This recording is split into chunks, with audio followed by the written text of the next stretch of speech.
Mateus, capítulo 2, verso número 1. E tendo nascido Jesus em Belém da Judéia, no tempo do rei Herodes, eis que uns magos vieram do Oriente a Jerusalém e perguntaram: onde está aquele que é nascido rei dos judeus?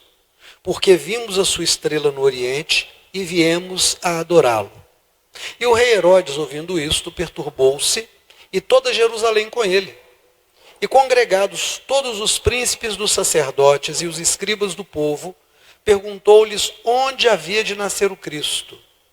E eles lhe disseram: em Belém da Judéia, porque assim está escrito pelo profeta: e tu, Belém, terra de Judá, de modo nenhum és a menor entre as capitais de Judá, porque de ti sairá o guia que há de apacentar o meu povo de Israel. Então, Herodes, chamando secretamente os magos, inquiriu exatamente deles acerca do tempo em que a estrela lhes aparecera. E enviando-os a Belém, disse: ide, perguntai diligentemente pelo menino, e quando o achardes, participai-mo, para que também eu vá e o adore. E tendo eles ouvido o rei, partiram. E eis que a estrela que tinham visto no Oriente ia diante deles, até que, chegando, se deteve sobre o lugar onde estava o menino. E vendo eles a estrela, alegraram-se muito com grande júbilo. E entrando na casa, acharam um menino com Maria, sua mãe, e prostrando-se, o adoraram. E abrindo seus tesouros, lhe ofertaram dádivas, a saber, ouro, incenso e mirra. E sendo por divina revelação avisados em sonhos para que não voltassem para junto de Herodes, partiram para sua terra por outro caminho. Agora, por favor, abra no segundo livro da Bíblia, no livro de Êxodo, capítulo 4, verso 1 também. Então respondeu Moisés e disse: mas eis que não me hão de crer, nem ouvirão a minha voz, porque dirão: o Senhor Deus não te apareceu. E o Senhor disse-lhe: que é isso na tua mão? E ele respondeu: uma vara. Então o Senhor disse: lança-a na terra. Ele a lançou na terra, e ela se tornou uma cobra.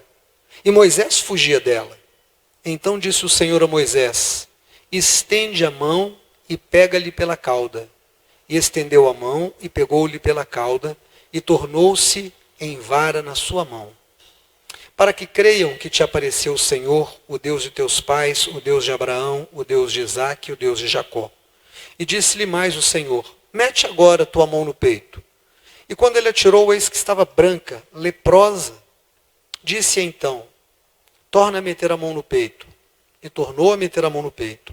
Depois tirou-a do peito, e eis que se tornara como a outra carne, limpa. E acontecerá que, se eles não te crerem nem ouvirem a voz do primeiro sinal, crerão a voz do derradeiro sinal. E se acontecer ainda que não creiam a estes dois sinais, nem ouçam a tua voz, tomarás das águas do rio e as derramarás na terra seca, e as águas que tomarás do rio se tornarão em sangue sobre a terra seca.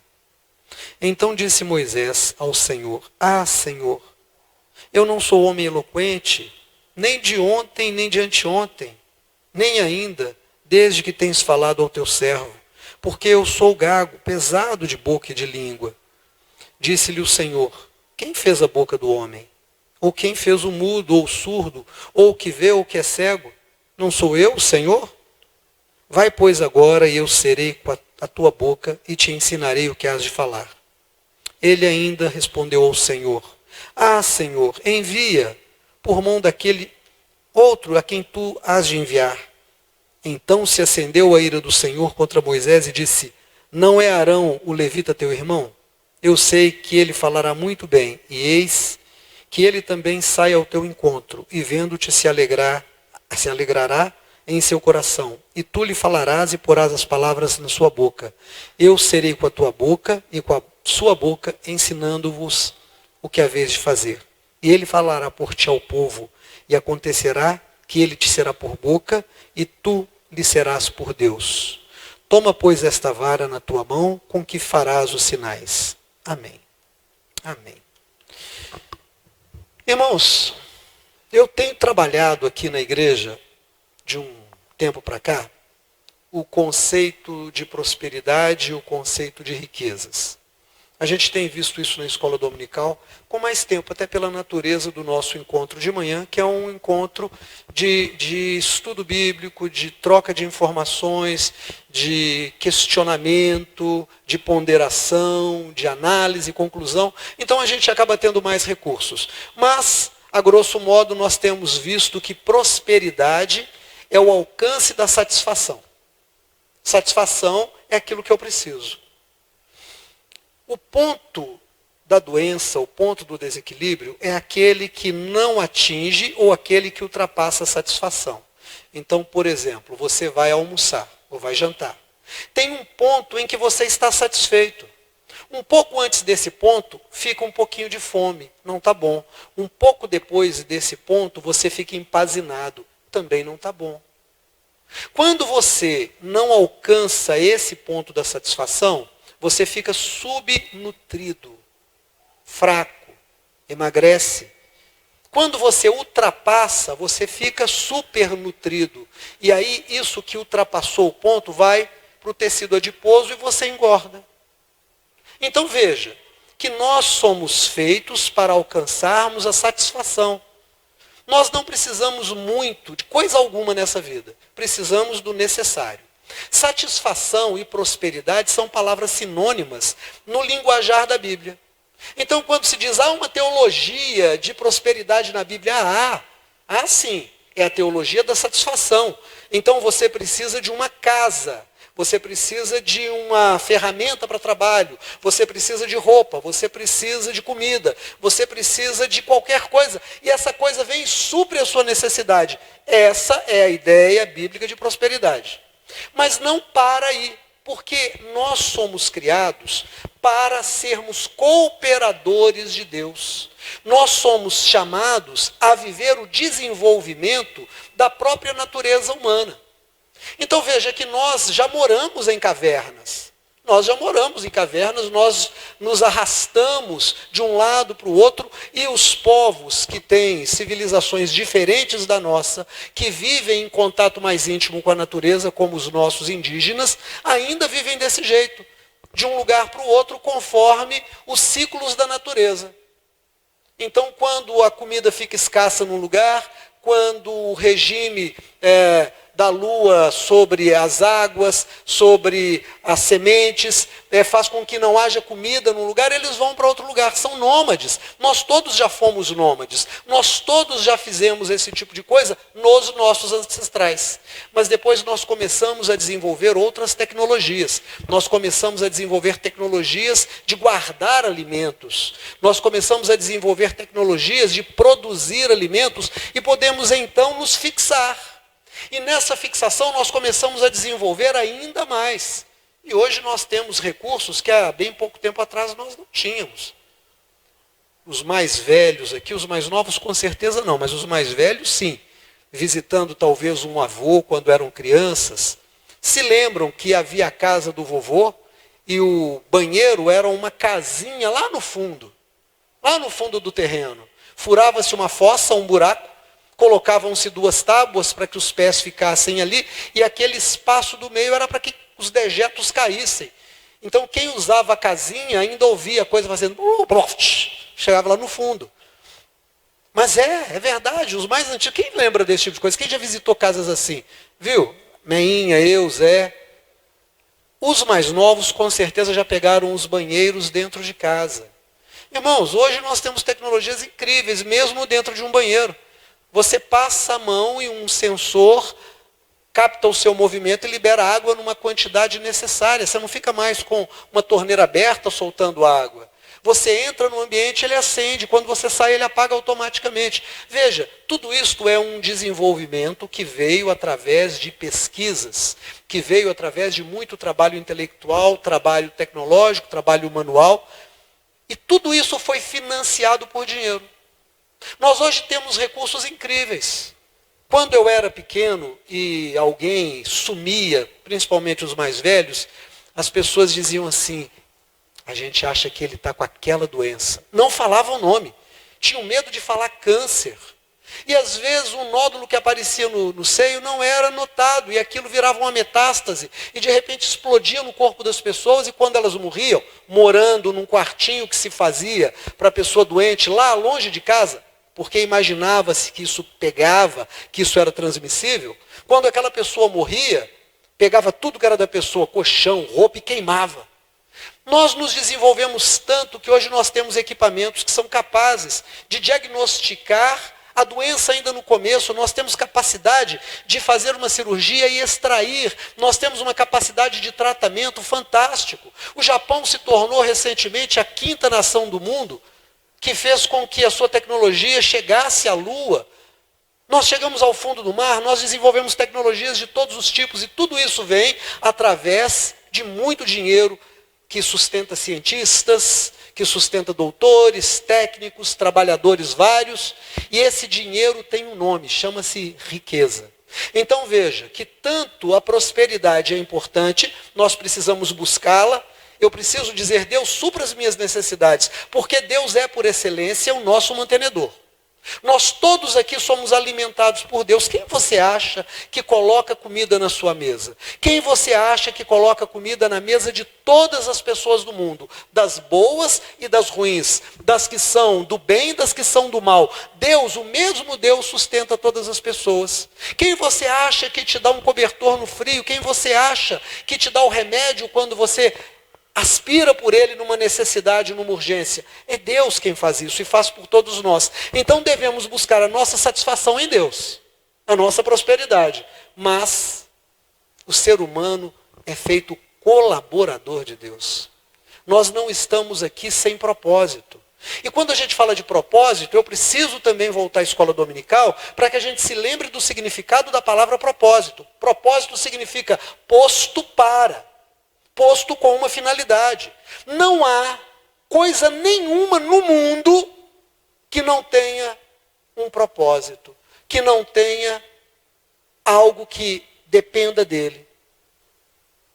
Os cientistas não sabem muito bem para que serve o apêndice, até hoje não sabem. Mas ele existe no corpo porque ele é essencial ao corpo. Não sabemos muito bem por que existem certos bichos.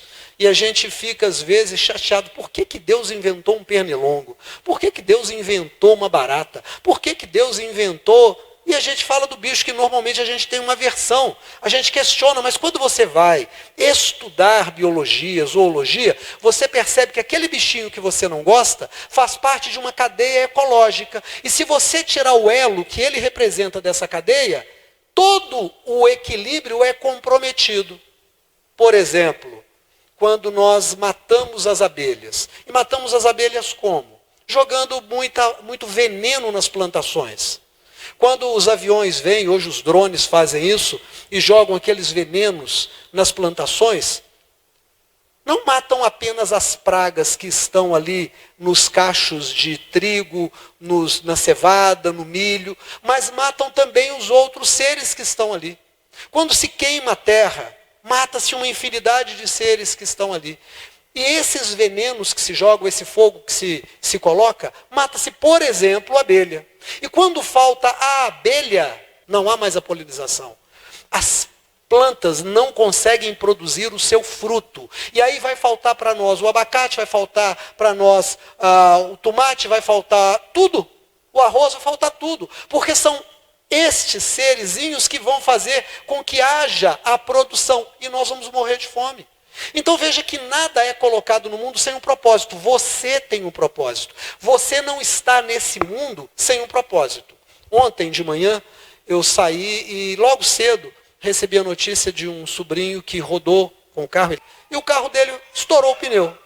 Trocou o pneu, colocou o step, entrou no carro, deu na partida e arrancou o carro. O carro tem um sistema eletrônico que reconhece quando você faz a troca do pneu. O sistema não reconheceu o step colocado no carro e travou a roda do carro. Travou no sentido de, sem step você não pode rodar. Só que travou virado e ele tinha arrancado o carro. O carro foi para uma ribanceira. quando bateu no meio-fio antes de cair na ribanceira, como é um SUV e não tem muita estabilidade, ele capotou na estrada. Ele não teve nada. E ele disse, tio, foi a mão de Deus, Deus foi maravilhoso, Deus me deu o livramento. E eu disse para ele, não tenha uma visão infantil do que aconteceu. Deus não apenas te deu um presente, porque se Deus te deu um presente nesse acidente, nós vamos ter que admitir que Deus não deu o mesmo presente para um monte de gente que morreu em acidente de carro e que vai morrer no dia de hoje. Mas nós podemos amadurecer e dizer assim, se você não morreu é porque ainda tem um propósito de Deus na sua vida. Deus ainda tem algo para você e você ainda não cumpriu. Porque quando chegar a sua hora, quando você tiver cumprido o seu ministério, quando você tiver cumprido a sua missão na terra, o seu expediente aqui terá terminado. Não vai ter força que te segure nessa terra. Você fica aqui enquanto você não cumpriu ainda a sua obrigação para com Deus. Pastor, eu conheço alguém que está aqui na terra sofrendo, está numa cama e não morre, e vai para o hospital e o médico diz, chama a família vai, despede, e aquela pessoa tem uma melhora e volta para casa, porque ela não cumpriu ainda a missão dela. Ela ainda não aprendeu e não deu a esse mundo aquilo que precisa dar. Então, quando você entende isso, você começa a entender os textos que nós lemos. Então, vamos para o segundo texto que nós lemos, que é o texto de Êxodo. Nós sabemos bem dessa história, nós conhecemos bem a história, né? Deus levanta Moisés para que Moisés seja o guia libertador do povo que está escravizado há 400 anos no Egito. Eles vão sair do Egito pela mão de Moisés.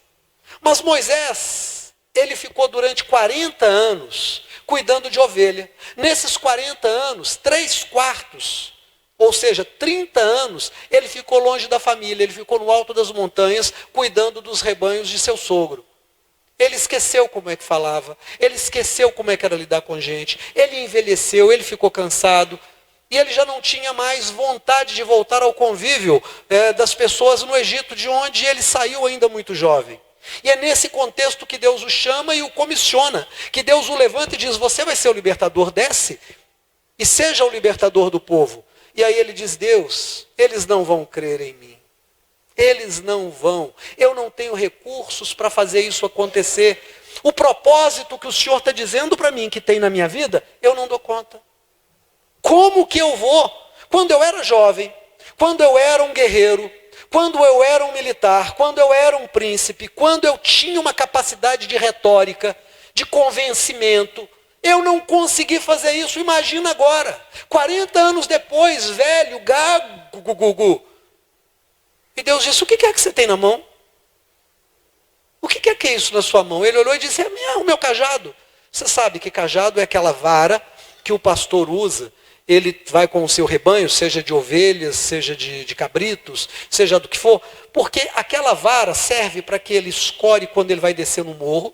Serve para que ele possa lançar, ele tem um galho assim, para que ele pegue galhos e suba morro. Serve para que ele separe as ovelhas. E serve para que ele possa se defender dos predadores do seu rebanho. Serve como uma arma. Então o pastor tem aquilo e Deus pergunta para ele, o que é isso que você tem na mão?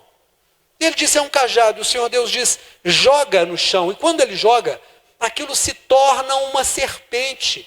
E o Moisés foge dela.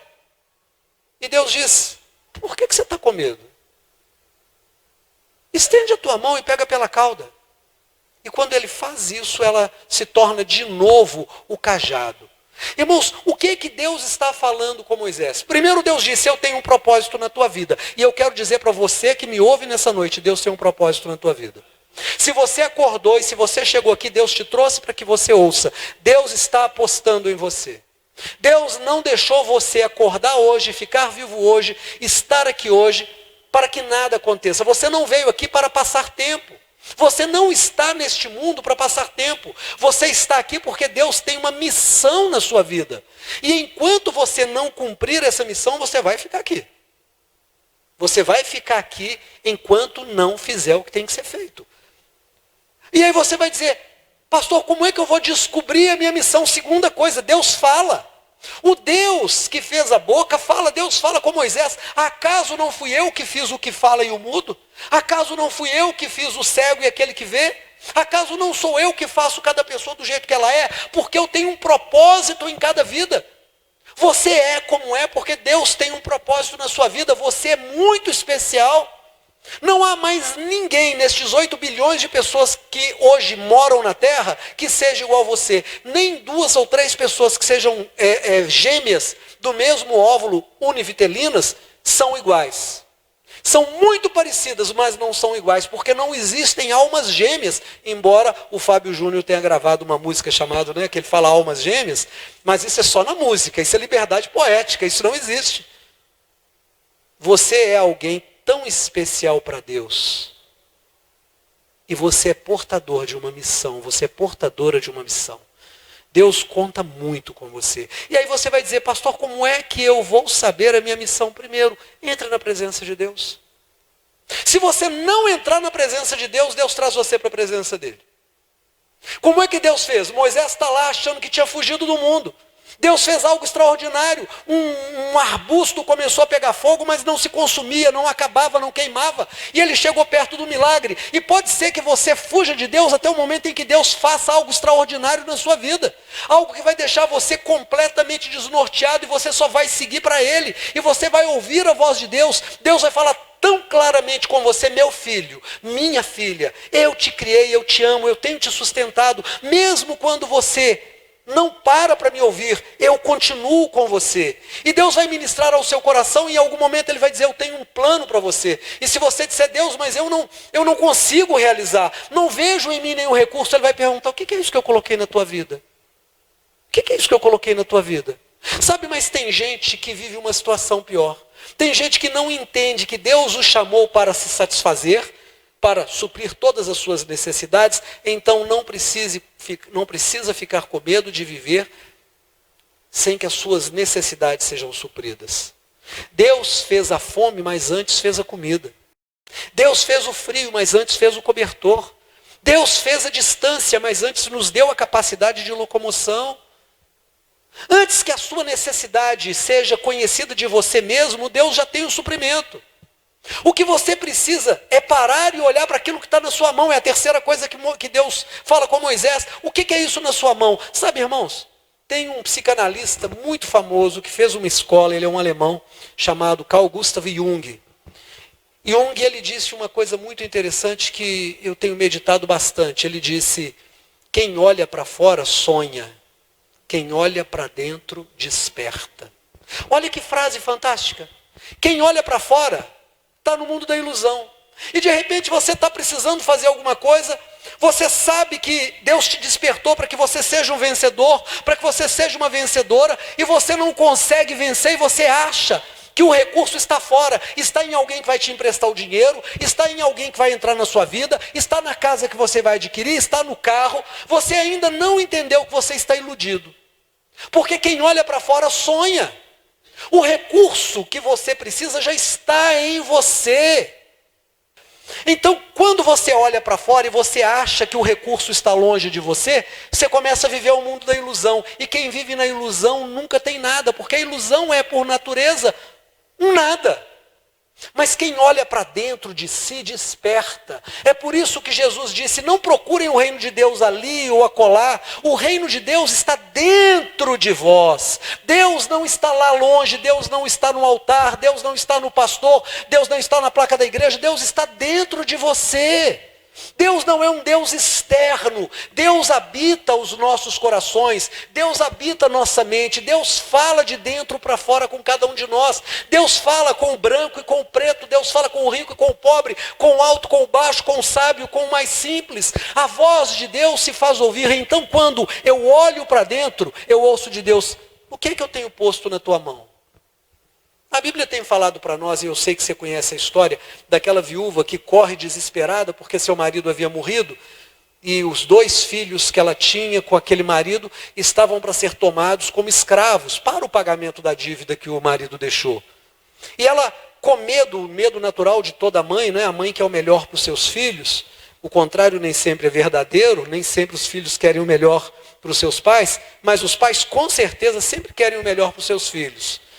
E ela desesperada, ela corre para Eliseu, o homem de Deus, e diz, homem de Deus, O credor está lá em casa e vai levar os filhos, porque o meu marido que te servia morreu e deixou dívida. E ele diz, por que você está desesperada? E aí eu imagino aqui, primeiro Ademir, a igreja. Aí eu que estou inventando, eu imagino que ela deve ter falado assim, eu vim aqui te pedir se você não tem como arrumar um dinheiro. Vê com o rei lá se ela consegue um tempo para eu poder pagar. Tem jeito de financiar essa dívida? Aí eu fecho o meu parênteses e volto para a Bíblia. A Bíblia diz, o que é que você tem em casa? Não olha para fora, não fica na ilusão, não acha que o recurso está longe de você, o recurso está perto de você. O que você tem em casa? Ela falou, não tenho nada. Aliás, eu tenho um pouquinho de azeite. Ele falou, serve. Então, manda os seus filhos e você mesma, peça vasilhas, quantas você puder, encha a sua casa de vasilha. Depois entra, fecha a porta, você e seus filhos pegam daquele azeite que você tem, mesmo que seja pouquinho como dessa vasilha, e vai virando em cada uma delas. Ela voltou e fez isso. E aquele azeite não acabou. Irmão, o recurso não estava nem dentro da casa dela, estava dentro dela, é a fé. A fé é essa capacidade que a gente tem de dar crédito ao que Deus fala. Quando Deus fala, foi ou será. Ou já está acontecendo, ou já aconteceu e eu não vi, ou vai acontecer. Então eu tomo posse, porque é a palavra de Deus que está dizendo isso. Deus vira para Moisés e diz, vai Moisés. E aí Moisés diz, Senhor, mas tem outro problema. Não vão crer em mim. O senhor sabe? Ele falou, peraí. Então vamos dar outro sinal. Mete a mão no peito. Ele meteu a mão no peito, desse jeito. E o Senhor Deus diz, tira. Quando ele tirou, ela estava comida, estava leprosa, estava branca. A carne tinha se apodrecido e ele ficou desesperado. E no desespero dele, o Senhor Deus disse, para Moisés, larga de desespero. Enfia a mão de novo, ele enfiou de novo, tira, e quando ele tirou, ela estava sã como a outra. O que Deus estava falando para ele? Não tenha medo, eu sou contigo, não há praga que vai chegar na tua casa. Meu irmão, minha irmã, presta atenção, nós só vivemos dificuldades para conhecer milagre. Como que eu vou conhecer o livramento de Deus se eu não passar pela dificuldade? Você acha que Deus tem gosto em que você passe por dificuldade? Você acha que Deus é de alguma forma perverso que se alegra com o seu sofrimento? Claro que não. Mas é no sofrimento que você conhece o livramento. É na dificuldade que você conhece o socorro de Deus. É no frio que você consegue sentir o calor do abraço de Deus. É no abandono que alguém deixou você, que você consegue ouvir a voz de Deus dizendo, eu te amo. Ainda que todos tenham te abandonado, eu continuo com você. Então, esse é o sinal que ele deu. E o Moisés disse, Senhor, mesmo assim, manda outro, porque eu não me sinto preparado. Deus disse, olha, tem gente que está te esperando, saiu para te encontrar. Igual você tem outro, tem Arão, teu irmão, você não está sozinho não. Eu tenho muita gente, meu irmão e minha irmã, isso se chama igreja. Igreja é o lugar onde nós encontramos pessoas como nós mesmos. Pessoas que têm dificuldades e que conhecem livramento. Pessoas que têm necessidades e conhecem o suprimento de Deus. Pessoas que querem ser usadas por Deus. Mas você tem que entender que Deus quer te dar a prosperidade. Então peça a Deus prosperidade. Peça a Deus prosperidade. Prosperidade é o suprimento da necessidade. Creia que Deus tem para você. Senhor, eu casei, preciso de uma casa. Quem casa, quer casa. Quem casa, quer casa, gente. Quem casa não quer a casa da sogra. Quem casa não quer casa de aluguel. A gente pode até entrar na casa da sogra. A gente pode até morar de aluguel por um tempo. Mas qual que é o nosso sonho? Adquirir. E aí você compra o seu primeiro apartamento, você constrói o seu barracão. No meu tempo se falava barracão, não tinha muito apartamento. Apartamento é uma coisa mais moderna. Né? Quando eu era garoto não se falava em apartamento, era muito raro. Raras vezes a gente via um segundo andar de uma casa. Prédio era um negócio complicado de se ver, onde eu morava. Hoje só tem prédio lá, né? Que coisa engraçada que é a vida. Mas você compra um apartamento. E você diz, nosso sonho. Compramos nosso apartamento, 43 metros de puro amor. E aí você descobre que 43 metros de puro amor é tão pequeno que quando você abre a janela e o sol entra, você tem que sair. Porque senão ele não entra, é pequeno demais. Você começa a descobrir que o lugar que deixaram para pôr o tanquinho é tão pequeno que só entra um airfry. Não entra um tanquinho. Você começa a descobrir que não dá. E você vai dormir e você não pode esticar muito a perna, porque o quarto é pequeno. Irmão, no primeiro momento foi ótimo você ter entrado ali. A prosperidade não para ali. A prosperidade é você reconhecer que as suas necessidades também mudam. E aí você diz, Deus está muito bom, mas eu quero melhorar. Eu quero agora um apartamento maior. Ele é de 43 metros, eu quero um de 100 metros. Você compra um de 100 metros e você diz, Senhor, mas agora está chegando o neném. Agora a família está crescendo. Eu preciso de mais quarto, eu preciso de um playground, eu preciso de um jardim. Eu quero mudar para um apartamento melhor, eu quero uma casa melhor. Irmão, Deus entende isso. Deus entende que você precisa mudar de carro, porque nós vivemos numa época em que o carro para muita gente é ferramenta, é necessidade, não é luxo. Deus sabe que você precisa estudar, então todas essas coisas estão dentro da prosperidade. Peça a Deus, Deus tem para dar. Algum de vós tem necessidade? Peça a Deus, que a todos dá liberalmente, está escrito na Bíblia. Deus vai estender a mão e vai suprir, mas não peça somente isso. Porque a riqueza é aquilo que passa por mim e alcança o meu próximo. A riqueza é aquilo que passa por mim e gera desenvolvimento. É a riqueza que faz com que a comunidade tenha o melhor. Como é maravilhoso a gente andar numa rua asfaltada. Ainda mais se tiver sem buraco. Aí é maravilhoso. Mas eu cresci, por exemplo, num bairro que as ruas eram todas de terra. Alguém já morou em bairro que a rua é toda de terra? Não, só eu. Eu e o Beto? Você também, Márcia? Márcia, eu morava numa casa que era no fundo, assim, sabe, do bairro. Então, quando chovia, carro não descia. Se já tivesse um carro lá embaixo e chovesse, ele não subia. Se você tivesse qualquer necessidade, tinha que andar a pé, porque carro não subia e nem descia, parava onde estava. Hoje a gente tem asfalto, porque a riqueza é coletiva. Quando se falava em hospital, eu me lembro da minha mãe dizendo, olha, a gente tem consulta lá na Baleia. Sabe onde é o Hospital da Baleia? Irmão, esse negócio é longe hoje. Imagina isso há 50 anos atrás.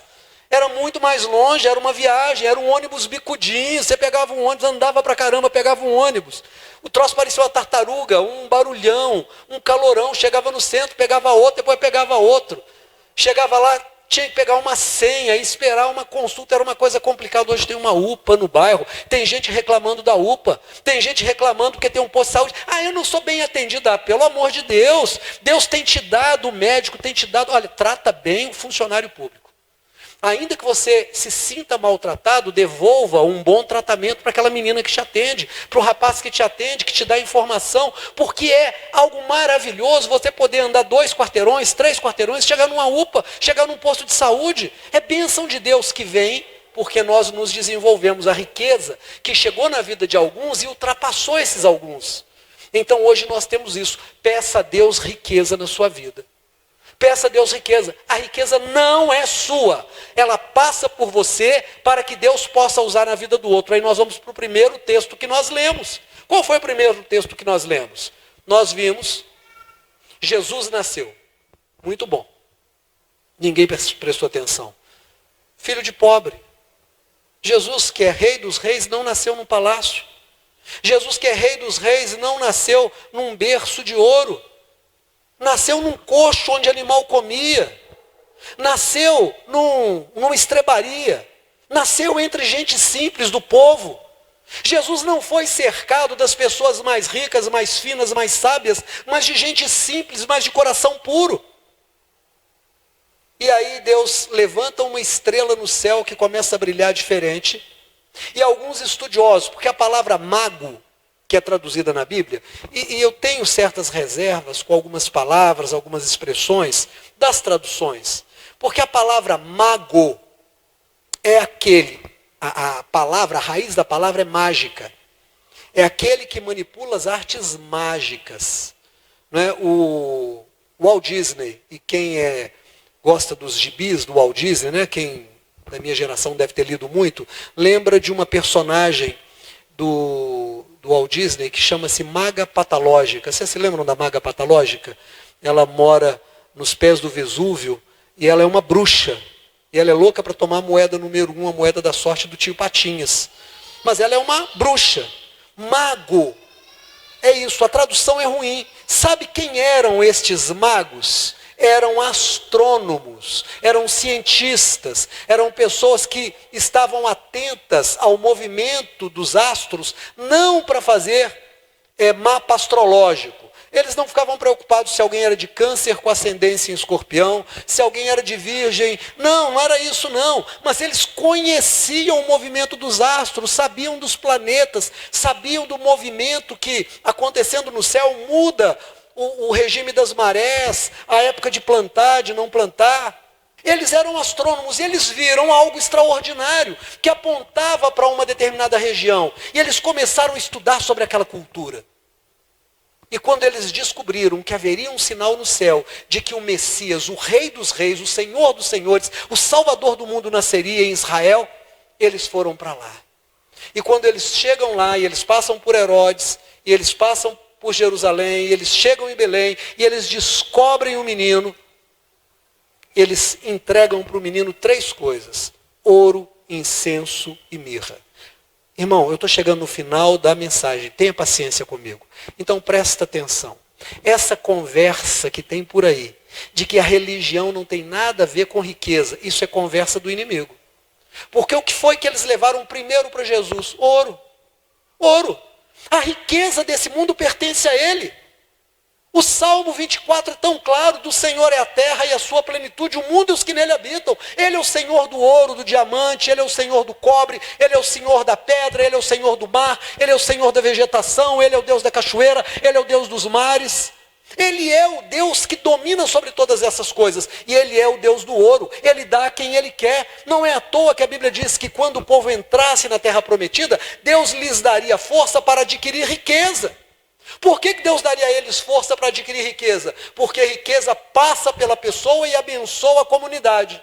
Então Deus quer que você prospere, alcance a sua necessidade, seja ela qual for, ainda que ela mude no decorrer da sua vida, mas que ela ultrapasse e vire riqueza, para que a sua riqueza abençoe o outro, para que você gere emprego, para que você gere recolhimento de impostos, para que você faça investimento em desenvolvimento e tecnologia, para que você possa gerar um monte de coisas boas com a sua riqueza. Veja, se eu tenho um pequeno negócio, eu monto uma padaria e eu trabalho sozinho, eu e minha esposa, está ótimo. Eu cresço mais um pouquinho e coloco um menino para trabalhar comigo. Contrato mais um padeiro. Nós crescemos mais um pouquinho e eu começo a colocar gente para trabalhar. Gente que estava ociosa começa a ser alimentado porque a minha riqueza se torna a riqueza dessa outra pessoa. Então a primeira coisa, entregaram ouro para Jesus. A segunda coisa, entregaram incenso. Sabe o que é incenso? Incenso na Bíblia é a representação das nossas orações. Gosto muito quando a Bíblia fala que as nossas orações sobem a Deus como uma fumaça agradável e que Deus inspira, Ele traz para dentro de si aquela fumaça. É por isso que todo sacrifício que se fazia a Deus, fosse de vegetais ou de animais, eles colocavam fogo, porque eles criam que aquilo subia para Deus. E aí no domingo passado eu expliquei para vocês a origem da festa de aniversário. Por que se coloca vela em cima do bolo e sopra? Porque você levaria o seu sopro, o seu pedido, para aquela fumaça que subiria até o céu para que a divindade pudesse receber. Então, quando eles entregam um incenso para Jesus, eles estão dizendo, e nós estamos ouvindo, que Ele é aquele que recebe a nossa oração. Você tem um pedido? Coloca diante do Senhor Jesus. Não tenha vergonha de conversar com Jesus na sua oração, de falar: Deus, eu estou precisando de um namorado, mas um homem de Deus. Deus, eu estou precisando de uma mulher, de uma esposa, mas eu quero uma esposa segundo o teu coração. Senhor, eu quero um emprego, eu quero abrir um escritório, eu quero abrir uma fábrica. Senhor, eu quero comprar um carro. Senhor, eu preciso de uma casa. Senhor, eu quero ter um filho. Fala com Deus. É Ele, em Cristo Jesus, que recebe a sua oração. Tem uma conexão com Jesus pela fé. É a fé que representa essa fumaça que sobe. Então eles entregam para Jesus incenso. Qual é o terceiro elemento que eles dão para Jesus? Mirra. Nós aqui não usamos a mirra. Mirra é alguma coisa muito do norte da África. Lá se usa muito. Aqui, mal a gente vê de vez em quando, mas a gente ouve falar. A mirra era um elemento que era usado nos processos de cura. Ela era muito cara, assim como o incenso era muito caro, como o ouro era muito caro. Mas a mirra, quando se tinha uma enfermidade, usava-se a mirra para curar. Então, o que eles estão dizendo? Senhor Jesus, nós sabemos que todas toda cura vem do Senhor. O Senhor é o rei dos médicos, o médico dos médicos, o Senhor dos médicos. É o Senhor que é a cura desse mundo. Não é à toa que em Atos capítulo 9, verso 34 está escrito: Jesus Cristo te cura. Irmão, essa frase é poderosa. Atos 9, 34. Jesus Cristo te cura. E como Ele cura, como Ele é maravilhoso. Então veja, receba o Senhor Jesus na tua vida como teu Senhor, confia nele, acha o propósito de Deus para a sua vida, receba de Deus a prosperidade e seja humilde, feliz. Senhor, eu só preciso disso, mas eu quero mais, eu não quero mais para mim, para que eu acumule, para que eu me sinta melhor do que os outros, mas para que a minha riqueza alcance a muitas pessoas. Meu irmão, você vai ver o que Deus vai fazer com você. E no final da sua vida, você vai olhar para trás e vai dizer: Deus, tudo que o Senhor me deu, eu estou deixando para trás, não me apeguei a nada. Mas eu trabalhei direitinho com tudo que o Senhor me deu. Tudo que o Senhor pôs na minha mão, eu fiz produzir. E eu posso deixar para trás, mas aquilo que eu me tornei, eu estou levando comigo. Aquilo no que eu me transformei, eu estou levando comigo. O que eu acumulei, o que veio para mim, eu deixo. Mas o que isso fez em mim, eu estou levando. E nesse momento, o céu vai se abrir. E você vai ver o Filho do Homem, Jesus, se levantando do trono, estendendo a mão e dizendo: vem, eu estava esperando você para esse encontro, com tanta vontade de te encontrar. Amém? Vamos ficar de pé em nome do Senhor Jesus?